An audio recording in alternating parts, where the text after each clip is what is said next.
Hello, this is Max. Today, I will tell you about how global climate change and a sudden drop in temperature have led to catastrophic consequences for humanity. Warning, there will be spoilers. The movie begins at the annual United Nations Global Warming Conference in New Delhi, where Jack Hall, a paleoclimatologist, delivers a speech warning about an impending polar catastrophe that will result in a global ice age. He emphasizes the urgency of reducing fossil fuel usage to prevent dire consequences for future generations. After the conference, Jack meets Terry Rapson, a representative from the National Oceanic and Atmospheric Administration, and they discuss their respective findings. The conversation is interrupted by heavy snowfall, indicating that climate change is already taking effect. In the following weeks, unusual weather phenomena occur worldwide. Monstrous hailstones cause fatalities in Japan, breaking historical records for their size. Terry's monitoring station in Scotland detects sudden drops in ocean temperature, leading to frozen communication signals.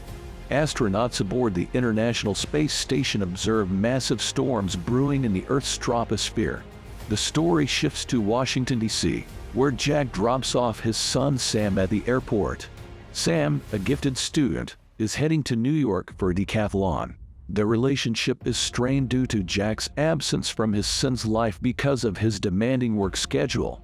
However, Jack promises that once he retires, he will prioritize his family. Upon arriving in New York with his friends Laura and Brian, Sam notices a flock of birds flying westward, as if trying to escape something ominous. Meanwhile, Terry contacts Jack from his monitoring station, delivering alarming news that the polar catastrophe is rapidly approaching with no time to evade its impact. When Jack asks about the severity, Terry reveals that such an event hasn't occurred in the past 10,000 years. The scene then shifts to a weather monitoring center in California, where a technician is enjoying quality time with his girlfriend. At that moment, the technician receives a distress call from a man reporting hailstones raining down in Los Angeles. Alarmed, the technician turns on the television and is shocked to see golf ball-sized hailstones causing devastation in parts of the city. He immediately contacts his boss, urging them to issue a tornado warning for California. But unfortunately, it's too late. Within a short span, enormous tornadoes form and wreak havoc, destroying everything in their path. In response to these catastrophic events, an emergency meeting takes place at the Office of Global Change in Washington, D.C. One of the attendees highlights the destructive weather phenomena occurring worldwide, emphasizing that something is seriously amiss. At this moment, Jack, who is also present, addresses the gathering and explains that the North Atlantic currents are responsible for these occurrences. The currents result from the rapid melting of polar ice, a consequence of global warming. He warns that this is just the beginning and that the weather will worsen in the coming days. In the next scene, Jack meets with the vice president, attempting to convey the critical nature of the situation. He emphasizes the imminent threat of the polar blast and urges mass evacuations in the northern states. However, the vice president dismisses his concerns and walks away, not taking him seriously. Meanwhile, in the United Kingdom, snowfall intensifies rapidly. 3 helicopters are dispatched to the royal palace to rescue the Queen. However, as they pass through the eye of the storm, their instruments freeze instantaneously. The helicopter blades cease to function, leading to all 3 helicopters crashing to the ground. Only one pilot manages to survive the crash, but as soon as he opens the door, he succumbs to freezing temperatures. Back in Manhattan, Sam and his friends attempt to return to Washington, D.C., but heavy downpours have disrupted all transportation services. Desperate to escape the chaos engulfing the city, the trio ventures out onto the streets, only to encounter a scene of utter devastation. Suddenly, an enormous tsunami emerges out of nowhere, sweeping through the city. Skyscrapers and even the Statue of Liberty are engulfed as if they were insignificant. Sam and his friends recognize the imminent danger and hurry to seek refuge in the National Library Hall. Tragically, thousands of unlucky individuals are washed away and lose their lives. Later, Terry contacts Jack, informing him about the freezing air that caused the helicopters to crash in Europe. This news alarms Jack, prompting him to conduct further research. He discovers that the storm is approaching the United States much sooner than expected, leaving them with a mere 48 hours before everything freezes over. Examining the weather predictions, he learns that 3 colossal weather systems are developing in various spots of the world, growing larger each day. In Europe, the polar conditions have already taken hold. Meanwhile, Sam desperately scours the library for a working telephone since there is no mobile phone reception. After descending to another floor, he discovers a partially submerged telephone.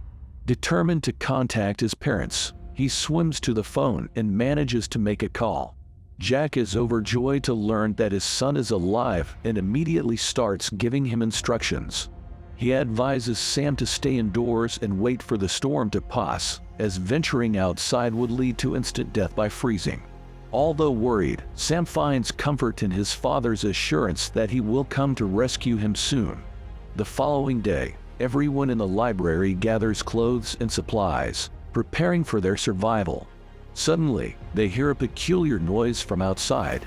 Peering through the window, they are astonished to witness a cargo ship sailing through the flooded area. In another part of Washington, D.C., the head of state is holding a meeting, and Jack is assigned the task of briefing everyone on the situation. Setting a tone of fear from the outset, he emphasizes that the worst is yet to come. Jack proposes immediate evacuation of residents from the southern states, suggesting relocation to Mexico. However, once again, the vice president dismisses the idea, claiming that such a large-scale evacuation is not feasible. He also questions the fate of the residents in the north, to which Jack grimly responds that it is too late for them. Venturing outside their homes would result in instant freezing to death. The best course of action is to stay indoors and wait for the storm to subside. Surprisingly, the president heeds Jack's advice and orders the National Guard to evacuate the remaining population to the south.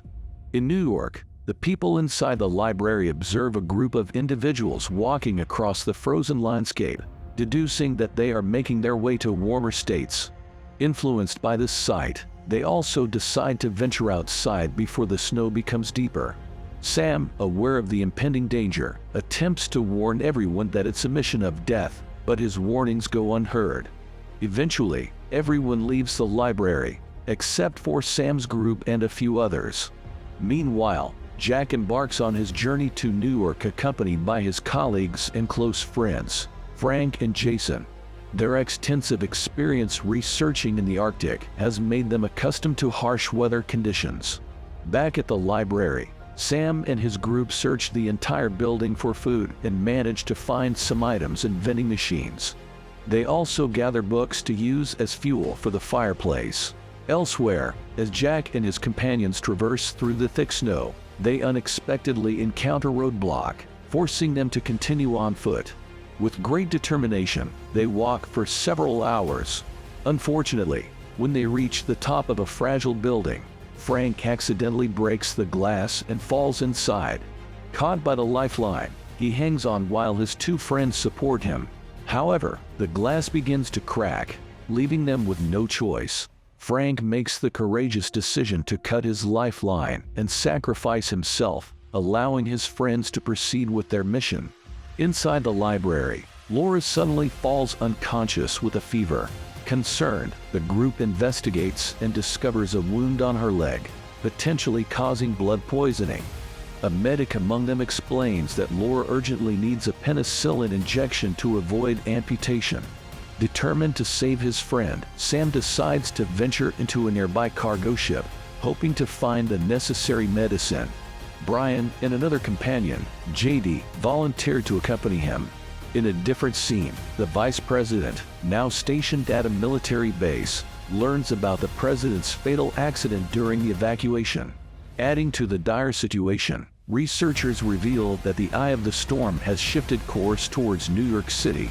Meanwhile, Jack and Jason continue their slow progress towards their destination, but Jason succumbs to exhaustion, forcing Jack to carry him. At the library, the trio finally sets out and heads towards the cargo ship. Along the way, they attract the attention of a pack of hungry wolves that have escaped from a nearby zoo.